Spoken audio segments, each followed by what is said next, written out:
Hey there, it is Alicia from aliciacarlson.com. I want to talk to you today about becoming the expert of your own body, about becoming the expert of your own health and wellness. I think that this is an idea and a concept that for so many of us seems really far-fetched. It's not one that is usually out there promoted in mainstream health and wellness or even really by our doctors. But what I found is that the more I kind of stepped into that role as the expert of my own body, the expert on how I should eat, what I should eat, when I should move, how I should move, the more confident I became that I was making the right decisions for me and my busy lifestyle. As a mom, as an entrepreneur, as a hustler, kind of at heart, I don't have a lot of time to sit here and try to find the next best wellness cure or diet or the next best healthy trend to follow. And unfortunately, I did spend so much time chasing these ideas about what healthy living looks like. I tried so many different diets, I tried so many different workout programs, and at the end of the day, all I felt was exhausted, I felt confused, and I felt deflated so often because it just felt like no matter what I was doing, it was never good enough. It was never really getting me the results that I wanted, or even just this idea of listening to somebody else help you identify the goals and the dreams that you should be pursuing can be really empty if they are not things that are actually aligned with you, aligned with your lifestyle, aligned with the vision that you have for yourself and your core values. It's my goal to help you create food freedom. It's my goal to help you enjoy exercise and moving your body in a way that truly brings you joy, that feels good, and helps you reach your goals, your goals. It's my goal to help you become more empowered and more confident to make the decisions that are going to make you happiest and healthiest in the long run. But we get stuck in some of this disordered eating habits or these disordered eating patterns, and we call them normal because that is really what is kind of all around us. When we look across all of these different diets, all of these different nutrition programs, it's easy to kind of get caught up in this one being better than that one or that one being better than that one because these quote unquote experts say so. But in stepping into that power and owning the expert role of your life, of your health, of your wellness, you get to decide what actually is going to work for you in the long run. And that's going to get you off of that diet wagon. That's going to get you in that place where living a healthy lifestyle just kind of flows. It feels easy.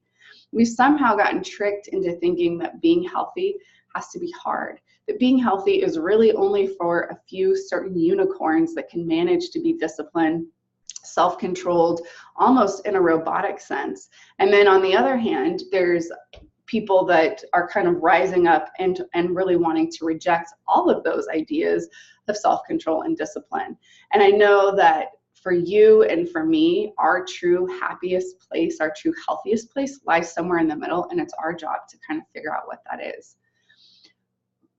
But it's hard to know kind of where to start, right? Because we've gotten so used to sort of outsourcing our health and our wellness to all of these other experts that we might not actually know what it is that we're really looking for or how it is that we enjoy eating. I think in our culture, we've really lost touch with listening to our bodies and feeding it and nourishing it in a way that really does honor our health, that honors our wellness, and is just sort of natural in the way that we were created to eat. We've gotten used to just kind of rushing around and grabbing the quickest thing and not having time around the table, or not even having time to just kind of slow down and eat a meal by ourselves in peace and solitude. I know that there is a big fear around stepping into this role and taking ownership as the expert of your health and your wellness, because so many of us don't know what to do. We don't even know what the right or the wrong way to move our body is, or we don't know really what it is that's going to work for us long term. And I was scared too. I was so afraid of messing up. I was so afraid that if I just stopped dieting, if I just stopped trying to work out in the way that I was told by all of these quote unquote experts, that I would just blow up, that I would go backwards and backtrack to where I was when I first started. And there was just kind of this turning point though for me where I realized that I couldn't continue going on. I couldn't continue counting calories or macros or portions or, doing just the low carb, or, skipping out on treats and things like that, that I truly enjoyed, and working out the way that I was. My body was just not responding in a way that I thought was good. I started having all of my old kind of food obsessions and food habits circling back up with the binging and the restricting, and just obsessing about having carbs or having things. And it kind of started to lead me to overeat and to binge eat. And so that was really the place for me that I had to kind of stop and say, like, is this still a healthy lifestyle? And what I realized in that moment is that I wasn't living a healthy lifestyle. I was out of balance. I was just on another diet, but packaged as health, packaged as wellness. And so for me, I knew that I wasn't getting the results that I wanted. I felt stressed and anxious about food. I wasn't really enjoying the workouts. And I thought, how much more of this could I take? So my only other option was to do the opposite, was to kind of let the reins go a little bit, decide that I was going to abolish all of these food rules, or these, widely held beliefs about food and about exercise in the health industry, in the fitness industry, and just see what would happen if I started to become the expert of my own health, of my own fitness. And to be completely honest, there were the first few weeks that I just sort of let myself eat whatever I wanted, whenever I wanted. And it was scary at first, and I had to battle a lot of the mental sort of dieting mindset stuff, but then there was freedom. And it still is, or, will be for a long time, kind of this back and forth of, getting those diet thoughts, getting that, those things, those little healthisms out of our head. But the more you practice, the better you get at it, and the more confident you become at being the expert of your own body.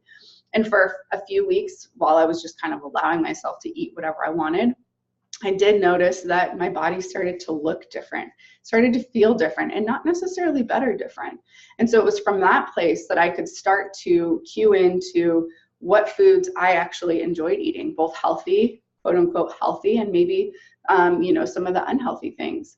And, how often did I actually need to eat according to what my body was saying, with hunger and fullness cues, instead of, eating every couple of hours because that's what I'm told to do, or doing more of the intermittent fasting and not eating for a huge stretch because that's what I'm told to do. And though it was scary, I started to feel that anxiety and that obsession about food kind of slip away.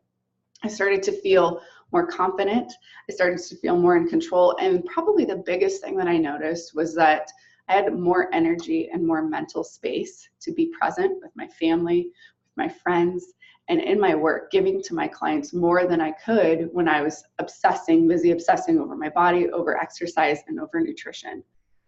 So I want to challenge you to just kind of suspend your beliefs about what is health, what is wellness, what you should and shouldn't be eating, how you should and shouldn't be working out.